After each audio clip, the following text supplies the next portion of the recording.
Welcome everyone on this Tuesday morning, Tuesday lunchtime, Tuesday evening, wherever you are around the Northern Hemisphere. It's great to see you. Really good to be with you this evening, this lunchtime, this morning. So we're going to move into 10 minutes of sitting.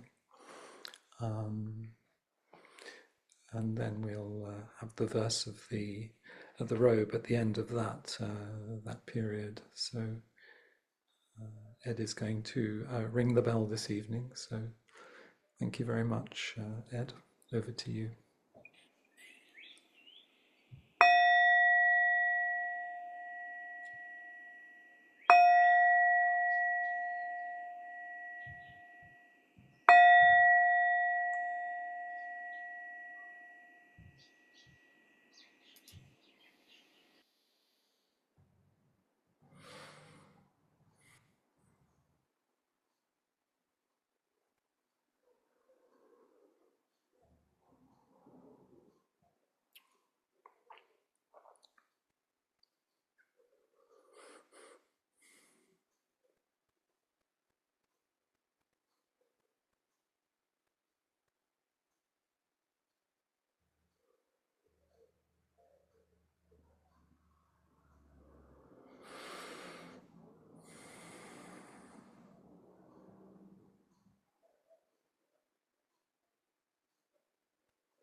So please say with me the verse of the robe.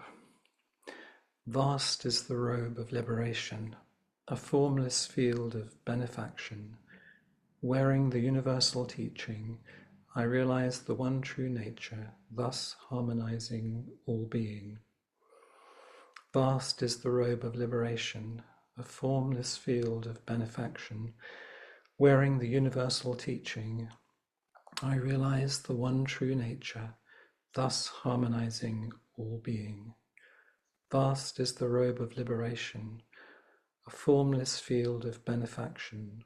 Wearing the universal teaching, I realize the one true nature, thus harmonizing all being.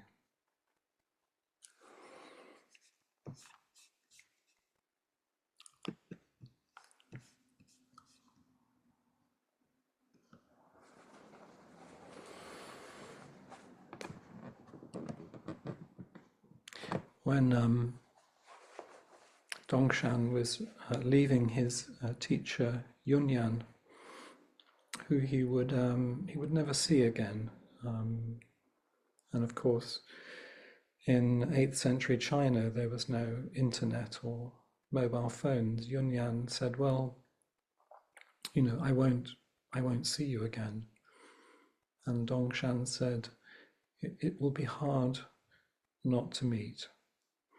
And I want to acknowledge that this evening as the presence of our teacher Flint, which permeates this community. Even in his absence, it's hard not to meet him.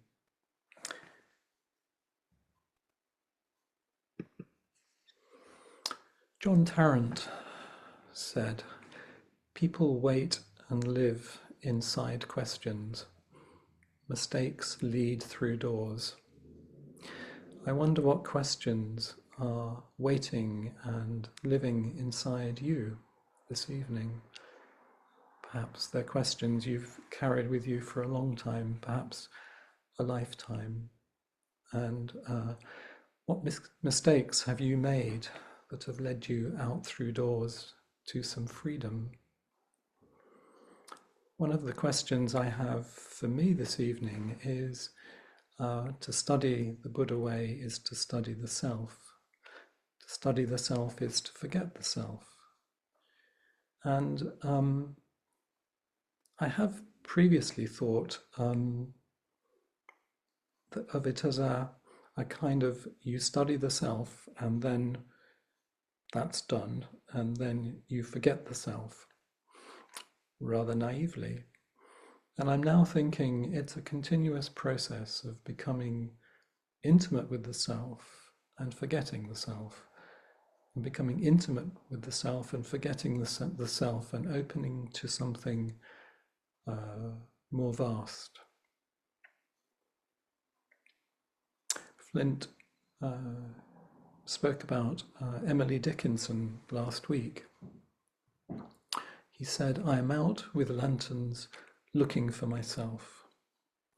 And he was very touched by that in relation to his pilgrimage this month. And perhaps I have kept this with me during the week, but because perhaps I am out with lanterns looking for myself. And I wonder this evening, or whatever time scale you're in at the moment, perhaps you could light a lantern and we'll go out looking for ourselves, if that is possible. But what I'd like to look at tonight, rather like in the autumn you look for mushrooms, I'd like to look for turning words in the garden. Turning words. And turning words are words that suddenly turn you towards freedom, to a truth. They can be found within a Dharma talk, but also something heard in a conversation between two passing strangers in the street, a whisper in your ear, a novel or a poem. And they can also be heard in non-word things. in any form, in the sound of birdsong, in a Rembrandt late self-portrait, and in weeds on the sidewalk, and in trees. I don't know whether I've mentioned in this community the Korean Zen teacher Sing San. I know I've mentioned this in other Dharma talks, but I'm rather attracted to it. And he had a student called Ed who wrote him long, self-concerned letters. He was a very sincere student, but he went on and on and on in his letters. And Sing San replied very patiently to him, to all of his points, until about the 7th letter. He said, "I want a short letter from you next time. You must go outside and ask the tree in front of the temple what the true way is. Then this tree will teach you. Don't write me anything else. Just tell me what the tree said to you." So perhaps the tree offered a turning word, a turning experience to Ed. I never found out. A couple of weeks ago, I received an email from Denise Alvarez, one of our dear Sangha friends. And she said, I have penciled a preset meeting for tonight, but in my head I remember that we will not meet until September. Who is right, my agenda or me? And I wrote back, because there was no meeting that evening, I said, your reflection for today, Denise, is trust yourself and not your agenda. In a kind of light-hearted way. But those words resonated with me long after I'd sent them. Trust yourself and not your agenda. And of course, she was referring to her diary. But for me, it was about actually going beyond my ideas of purpose to something much more profound. And clearly, there's an element in which I want to really trust myself and not any agenda that I have, any ideas I have. And our agendas bring us and get us here to practice. And once here, the invitation is to trust ourselves, to trust this practice beyond any ideas we have about ourselves and this practice. Katagiri Roshi once wrote that if you go to a chemist, there are 3 drugs suitable for you at any one time.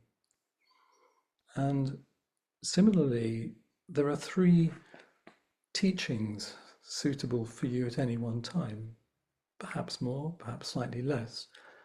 But the whole range of teachings may not apply to your situation at any one time. So something about practice is finding what it is that is the thing for you, the teaching for you. In one of his Dharma talks, Suzuki Roshi said, you should have the attitude that this teaching is just for you. Last week, Flint talked about Maggie Smith and her book, You Could Make This Place Beautiful. Isn't that a wonderful title? You could make this place beautiful. Perhaps that could be a turning word. And she says, how I picture it, we are all nesting dolls carrying the earlier iterations of ourselves inside. We carry the past inside us. We take ourselves, all of ourselves, wherever we go. Inside 40-something me is the woman I was in my 30s, the woman I was in my 20s, the teenager I was, the child I was. Inside divorced me, married me, the me who loved my husband, the me who believed what we had was irrevocable and permanent, the me who believed in permanence. I still carry these versions of myself. It's a kind of reincarnation without death. All these different lives we get to live inside this one body as ourselves. And as I look at the screen now, I see so many nesting dolls, beautiful nesting dolls, carrying the earlier iterations of ourselves, the past inside us, and the roles we played.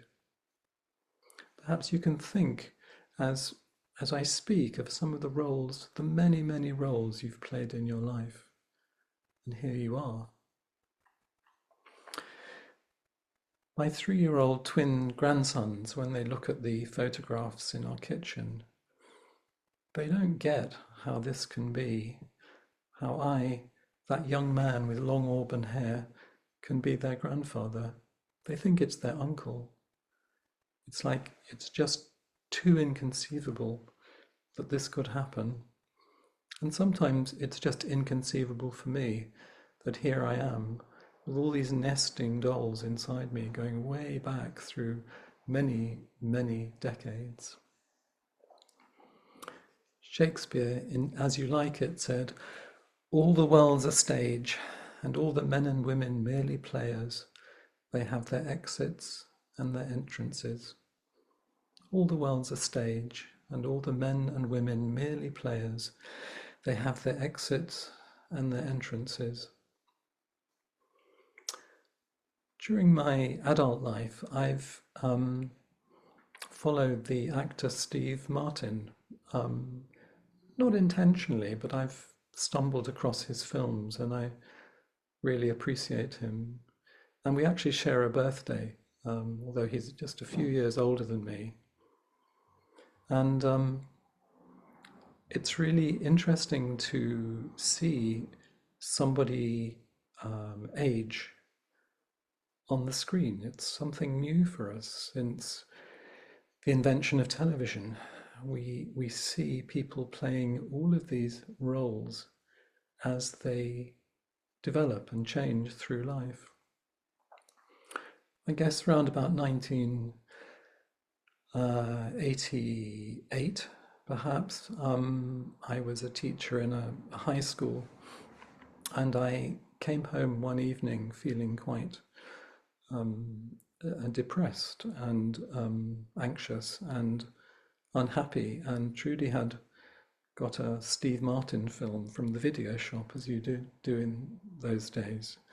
And I said, "No, I don't want to watch anything. You know, I'm too miserable to watch anything." And it was either The Three Amigos or Trains, Planes, and Automobiles. Anyway, she put it on, and slowly I completely thawed and found it really funny. And sometimes I take myself really seriously, and I just love the relief of humor. And so I was very grateful to Steve Martin and the other actors in the film, Martin Short, for just offering a relief, an experience for me. So on to a turning word. So in 1989, Steve Martin, with others, made a film called Parenthood. And this was at a time when I was really struggling as a father and really struggling with the what I perceived as the chaos in our family. And so again, Trudy found Parenthood to watch. So if the universe had said, "There is one gem, one turning word, just for you embedded in this movie," I would have missed it, because I would be purposefully looking for it. Because I think we stumble over turning words. They invite us. So Tao, 8th century China, said to his student Lung Tan, "For true perception, you must see right on the spot. As soon as you begin to ponder and reflect, you miss it." So we started watching this film, and I didn't know how it was going to go. And it's about Gil Buckman, who's a sales executive. And when he finds out that his eldest son, Kevin, has emotional problems and needs counselling, that his two younger children, Taylor and Justin, both have issues as well, he begins to blame himself and his abilities as a father. I know that. And then when his wife, Karen, becomes pregnant with their fourth child, he is unsure whether he can handle it. So there's this scene, and he's complaining, Gil is complaining to his wife, Karen, played by Mary Steenburgen, about the fact that there's a fourth child coming and it's going to complicate things. And Karen says, "What do you want me to give you? These kids are not appliances. Life is messy." And Gil says, "I hate messy. It's so messy." And for me, that was a complete turning word, that somebody could say to me, it's okay for life to be messy. This is what it is. This is family life. And I felt so grateful for that, that experience. And I wonder for you, through your life as the varied nesting dolls that you are, what turning words have come to you and really supported you? I'm going to read a poem by Denise Levertov, which speaks to this. She says, "Two girls discover the secret of life in a sudden line of poetry. I, who don't know the secret, wrote the line. They told me through a third person they had found it, but not what it was, not even what line it was. No doubt by now, more than a week later, they have forgotten the secret, the line, the name of the poem. I love them for finding what I can't find, and for loving me for the line I wrote, and for forgetting it, so that 1,000 times till death finds them, they may discover it again in other lines, in other happenings, and for wanting to know it, for assuming there is such a secret, yes, for all that, most of all." And as I read that, I felt such love and gratitude for everyone in our various sanghas for wanting to know the secret, if there is a secret, assuming there is such a secret, yes, for that, most of all. So, we come on to a slightly different aspect now, because for me, knowing life is messy was really helpful to this separate self, this person who functioned in the world. It was a truth amongst other truths.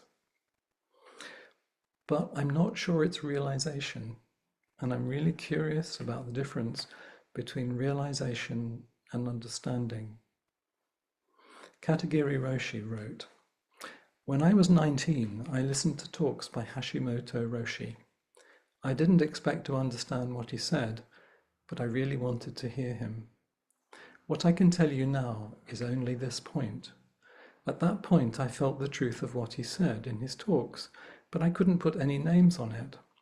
But what does this mean? It means that the naked reality of being is full of richness, but you cannot name it, you cannot understand it. It is not the point that you should try to understand it. If you want to know, you should know the reason why you cannot know it." So at some point, another talk, I'd love to explore realization and understanding and the difference between those two things. So my question is around turning words, and my appreciation is how beautiful they are and how profound they are, but are they realization? Thank you very much.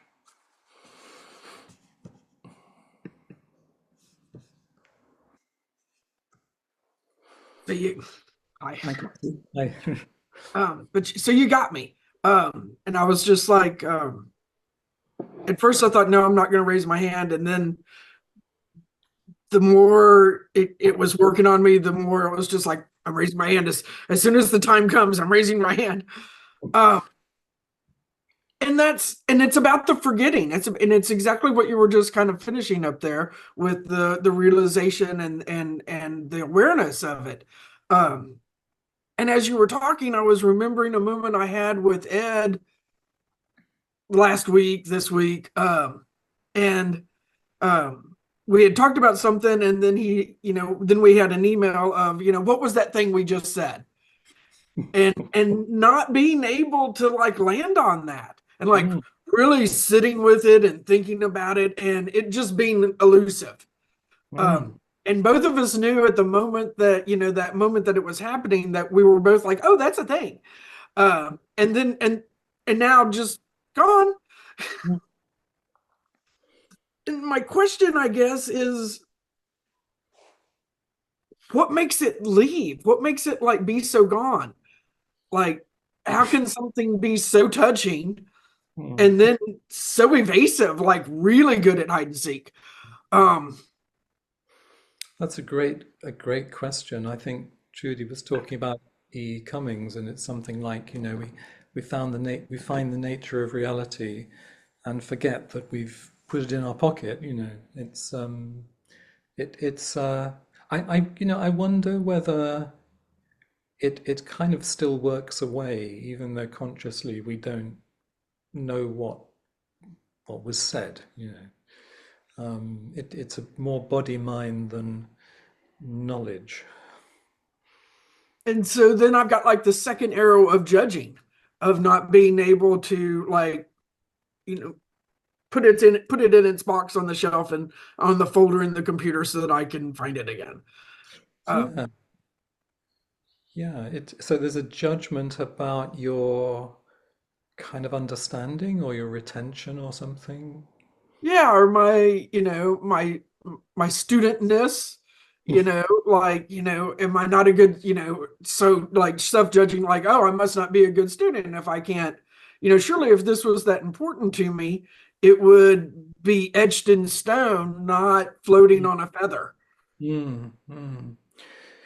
Yeah, I mean, it would be etched in stone if you were trying hard as a separate self, I guess. You would be diligent and maybe you would be writing notes but maybe I don't know who said this, but the Dharma comes in the back door while you're looking out the front. So, what the impressions we get from any talk are going to be ephemeral at best, I think, sometimes. And, Um, I constantly forget what's been said. um, and I guess that's what makes the turning words so spot on, Yeah. is that they just like, oh, surprise. Mm. Yeah, I think they can be really profound, and it's they're a real contribution to our practice, um, and then we forget, and then we sit again, and they find their place inside us somewhere. Um, Uh, Another little part that I find interesting is that I've often had the most profound moments with the prepositions in words mm, or in sentences or in phrases. And it's like, that I'm not ever going to get freedom from something, but I am going to get freedom in something. yes, yeah, I love that. I love that because the freedom. I think what you're pointing to is a freedom that you can actually practice. Freedom from is maybe temporary, do you think? Or an illusion in the beginning. Yeah, yeah. So there's like a koan there. What is freedom Yeah. within? Yeah. Um, which is a great question. And that's something about trusting, I think, that you can find freedom within. Yeah. Um, So there's something really rich. I love what you're describing, and I resonate with you, forgetting, forgetting things as those girls in the poem did. Yeah, It's yeah. like, oh, it's amazing, but I can't remember the line or um, but they'll And we're come back. probably like I'm probably further away from studying myself in those situations, and that's Mm, what creates the flow of it yes. happening in the first place. Mm, yeah. Um, so Yeah, it sounds like you've created some space around yourself to become intimate with it. Study is a difficult word, isn't it? Because it has all sorts of Western connotations about effort and retention, and grabbing water, yeah. yeah, maybe in becoming intimate with this self we have, and then becoming intimate with the space of forgetting the self. Um, it's a beautiful process, actually. Yeah. And it's funny, when I said I like humor, it's like try so hard to study the self, and then, well, I'm supposed to forget it. It's rather lovely. Let's So, let's enjoy thank, that. yeah, thanks for bringing playful energy into the inquiry. It worked on me. Thanks. Great. Thank you, Cassie.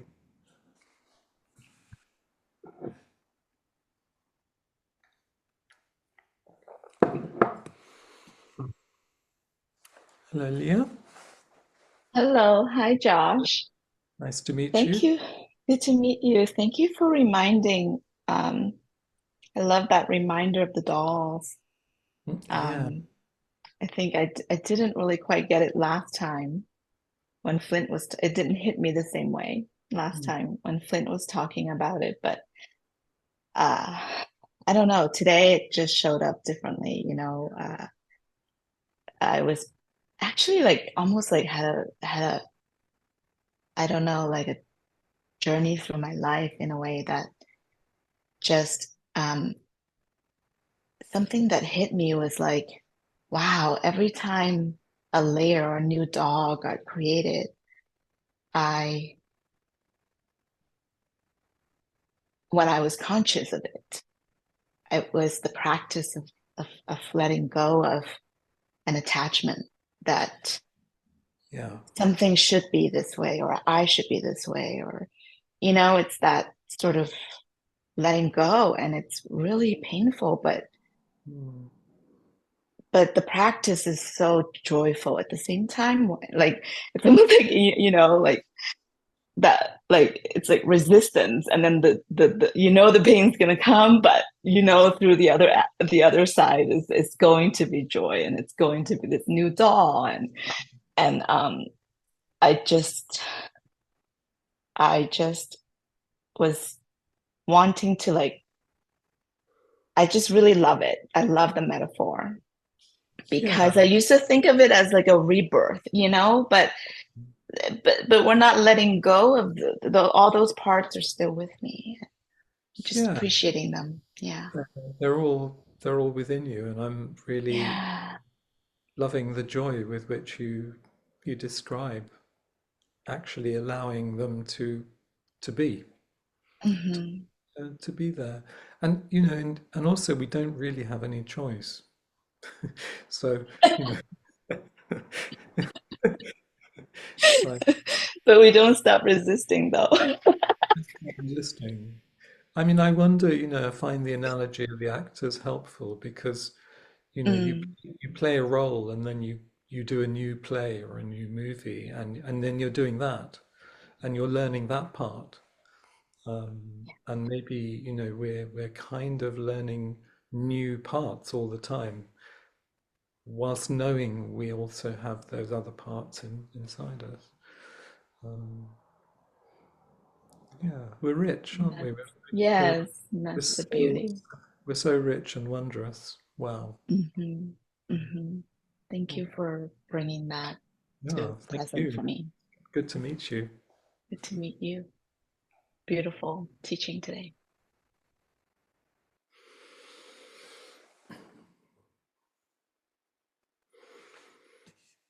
Hi, Bridget. Hello, Josh. Thanks for being with us. I'm so grateful for this topic. You asked about turning words, and the word that comes to me is courage, which, of course, is based in a French word that probably has a Latin meaning "pour," heart. Yes. I'm certainly flattening out my learning curve on that. But when you spoke about Steve Martin, we had our second child in 1988, and I think eventually we saw that movie Parenthood.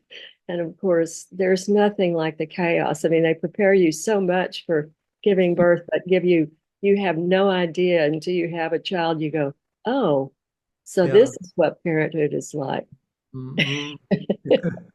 So it's very humbling. And but an actor that I have followed is Helen Mirren. Oh, yeah. And just this last weekend, I saw a play that had been made into a movie based on a real life story in the UK called Calendar Girls, Okay. where a group of women in a women's institute group in a small town in Yorkshire decide they need to have a fundraiser because they want to replace the couch in the waiting room of the local hospital that has it just apparently has the springs are all broken. And that's all they wanted to do. But to do this, they've all agreed to hire a photographer who'll set up the cameras, but one of the women will take the photographs because they're going to partially disrobe so Yes. that they can sell these calendars. And of course, probably when I saw the film, I was 20 years younger than I am now. Yeah. And so I thought, well, yeah, those ladies were gutsy.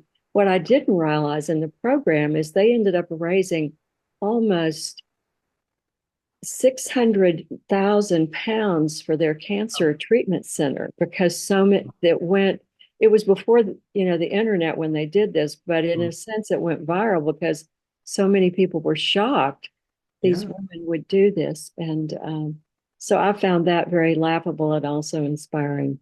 So there are a lot of things that can give us courage, particularly humor. Thank you so much. Thank you, and thank you for sort of resonating with parenthood and the film and the activity. Yes, yes. Thank you. Thank you so Glad you're much. here. Thank you.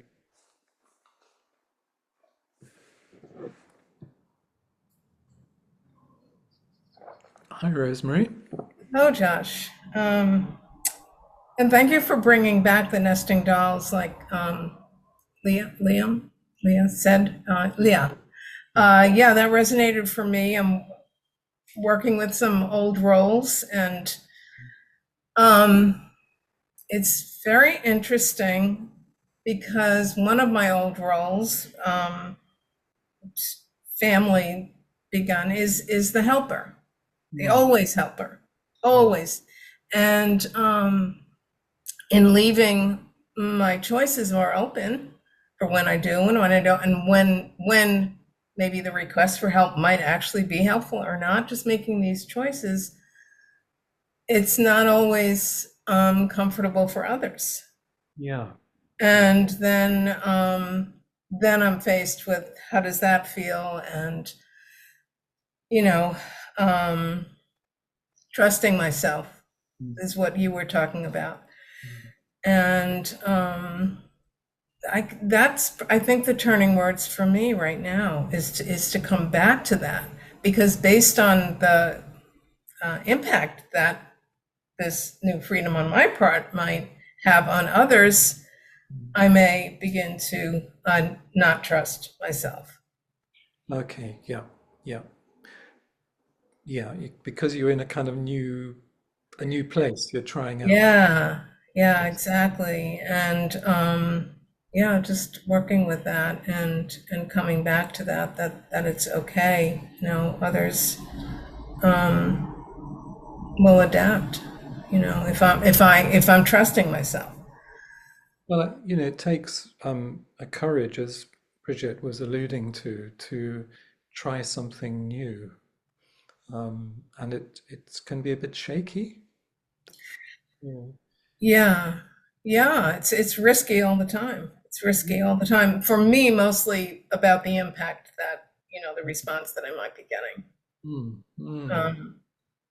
And Leah said something that was really important. Oh, about embracing the old roles. They didn't, they were there for a reason, and we didn't have anything to do with really developing them. That comes from history and all of that. So they're not to be disparaged. Not at all. Not at all. And well, that would be my way. Sorry, that's like we're on to a new path.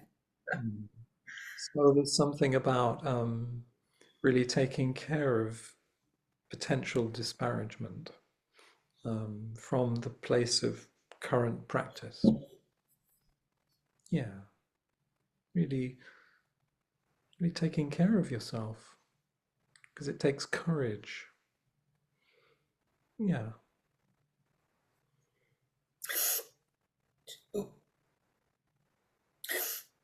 To accept all of it. Yes. Yes. To really avow it. Yeah. With the help of Sangha friends. Yeah. We need each other to do this difficult path. For sure. Yeah. For sure.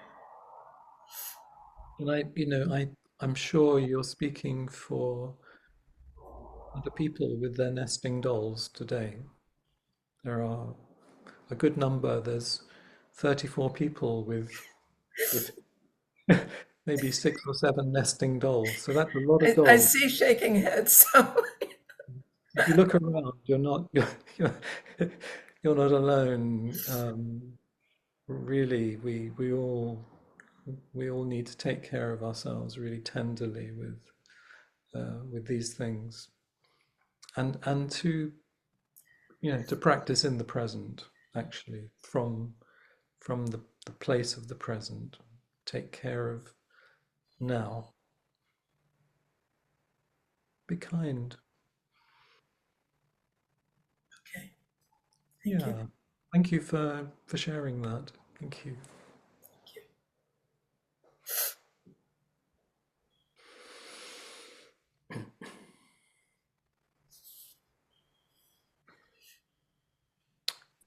Hi.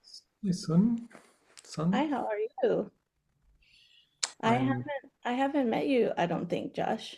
No, it's the first time I've met you. It's a pleasure. I appreciate you hosting us today. And I have to say to Rosemary, just your tenderness. The hardest part about being on Zoom is I can't hug people. I just want to hold you. Yeah. And also congratulate you on, I don't know why I'm crying. You're just such a precious being. And also I want to congratulate you on the head student coming. You're a gorgeous embodiment and inspiration. Oh. That has nothing to do with what I was going to bring. It's just what I'm present to. So, so there was a couple things you said. Well, so many things. One was Steve Martin. Who doesn't love Steve Martin? There's a documentary about him now, and it's just glorious. Yeah, I want to see that. Yeah, it's so good. It's worth watching multiple times. And then there was some words you used, like Cassie was mentioning how you forget. So I just have these impressions of words that you used, and one of them was trust. I think you said trust in mind or something along those lines. Just trust yourself, not your agenda. Yeah. So it made me think of for years, Peg and Flint would teach us to inquire into the nature of mind. And I mean, they still do, but that was a big part of my early experience, was trying to understand what am I bringing to reality? How am I intervening and kind of messing with it instead of just being intimate with it. And so I spent a lot of time trying to sort that and kind of inquire and wonder and like that. And then one day Peg said, here, she recommended a book to me called Trust in Mind. Yes. And it just spun my head around because I thought my whole inquiry was be skeptical of mind. Mm. So in classic Zen style, it's like, wait, what? You know? And so I was thinking about the one thing I can trust. And I do have an inquiry around what we're trusting, but I know the one thing I can trust about the mind for myself is that it will get it wrong, and therefore I'll get information that I can trust, you know. And I don't mean wrong in a disparaging way. I just mean it will do what it does, and I will learn something that I didn't want to learn, or, you know, get some feedback I was hoping I wouldn't get. Like I trust that, you know. So one of the first things I said today was mistakes open doors. Oh, Yeah. you did? Yeah. Yeah. So they Nice. open, and hope potentially they open doors to freedom because we have new opportunities we never thought would be possible because of our mistakes. Totally. So they're just part of what we do. Yeah. Also trusting that you can manage your mistakes. Yeah. Yeah, that's one of Dogen. The one of the things that left the greatest impression on me was about one continuous mistake, the philosophy. Yes. And I embraced it, you know, as best I can. And speaking of the nesting dolls, that sort of metaphor that we're using today, the I was thinking about how like the helper, you know, Rosemary mentioned the helper.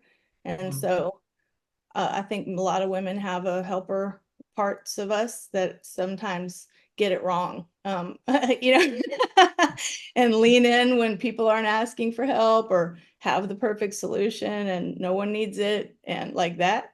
So I was thinking about how maybe there's a world in which your nesting doll, just like how Tibetan deities have like different emanations of their same natural Yeah. gift, Yes. you know? Like perhaps there's ways to mobilize it in a way that is actually useful, and instead of your agenda, what you're, you know? I don't know if that makes sense. It does, and it makes me think about, you were talking about the mind, and the mind you have is the current mind you have. Here we are right now. This is what you're with. Yeah. So all of those nesting dolls you see with your current mind, you experience with your current mind. So I'm thinking out loud here, but I'm thinking how to take care of our minds now, Mm-hmm. whatever we're thinking about, whether it's nesting dolls or Mm-hmm. helping or whatever. It's how can we take care of this mind right now, um, around regrets about the future or helping, or you know Mm-hmm. that's the trust. In a way, physically, my talk is just a hand on the elbow saying, I trust you. If I was with you, I'd go, I trust you. You will find your way. It's a turning nudge. And that is beautiful. I trust you, you will find your way. I'm taking that. That's a turning phrase for me today. Great, That great. is, I'm taking that with me. Sure. Because I think the maternal instinct is to not trust that they can handle themselves. Right? So I'm like, oh, yes, Josh, bless Yeah, you. that's Yeah. you. Thank Thank you you. so much. Thank Thank you you. so much.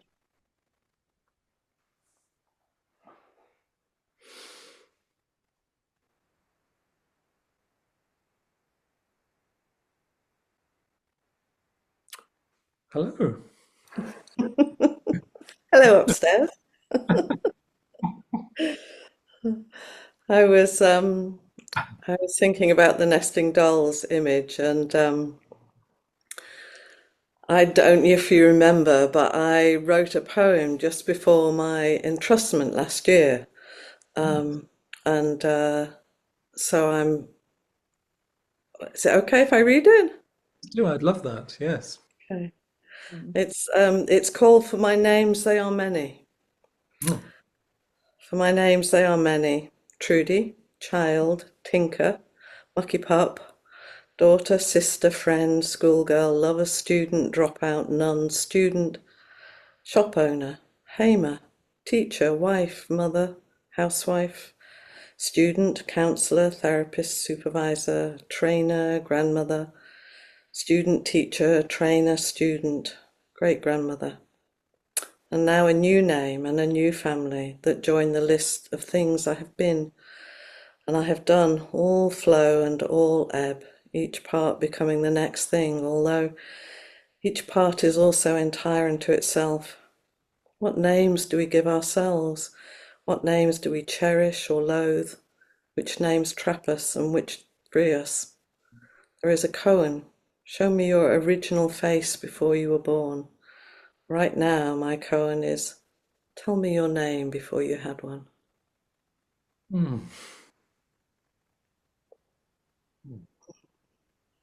And I was just thinking about that. The names that trap us and the names that free us. Yeah. And something about, finding freedom in being all of these things that I've been lucky enough to inhabit, to have lived long enough to inhabit.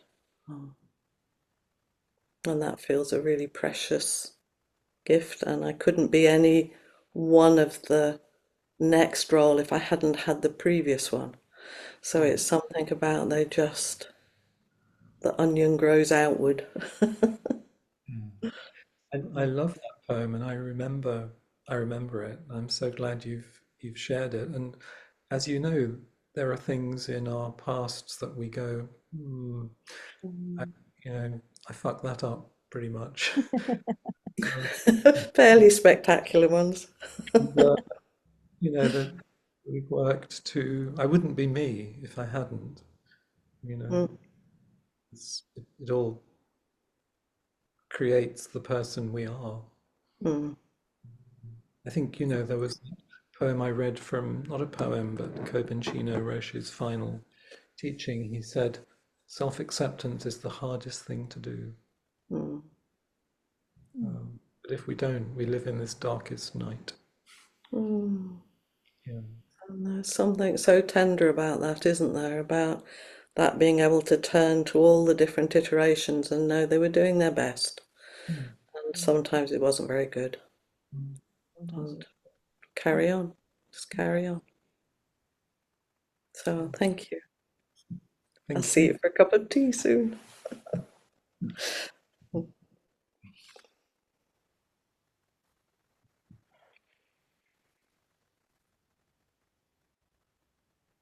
Yeah, it's the most beautiful thing. I haven't had an opportunity to read the chats, but I know they're all really supportive and kind, and it's just so important that we're supporting each other all the time.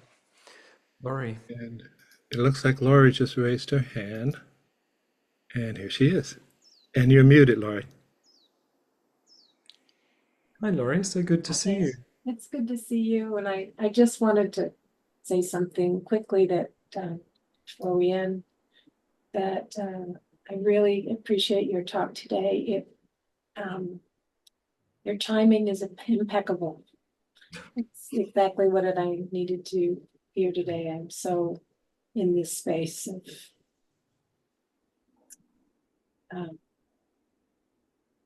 looking at past iterations and how those are affecting the present and working with that, or seeing it now, being more aware today than I was yesterday, and working with that.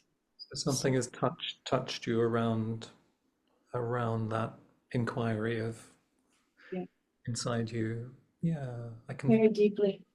I can feel it. I can feel it. And you say my timing was impeccable, but our timing is impeccable because we've co-created something. Yeah, so it's really beautiful to see you and to feel your tenderness and courage. Thank you so much.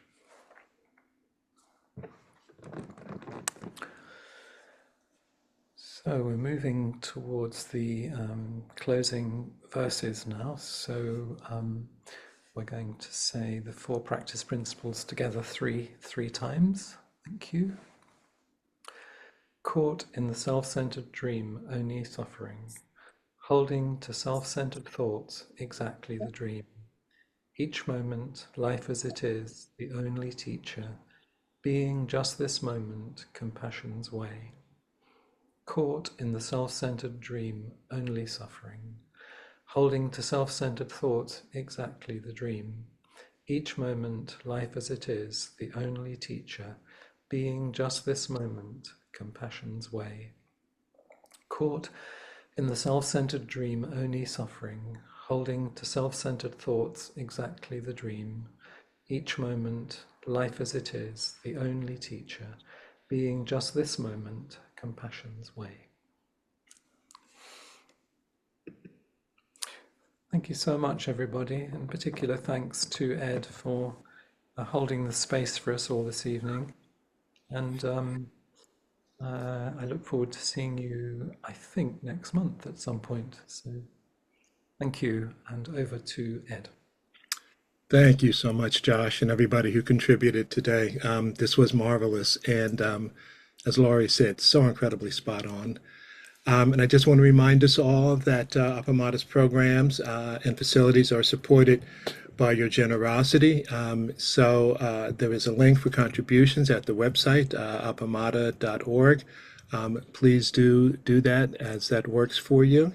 And if you'd like to hang on here with us for another 28 minutes, just pop yourself in the gallery view and just simply stay where we are.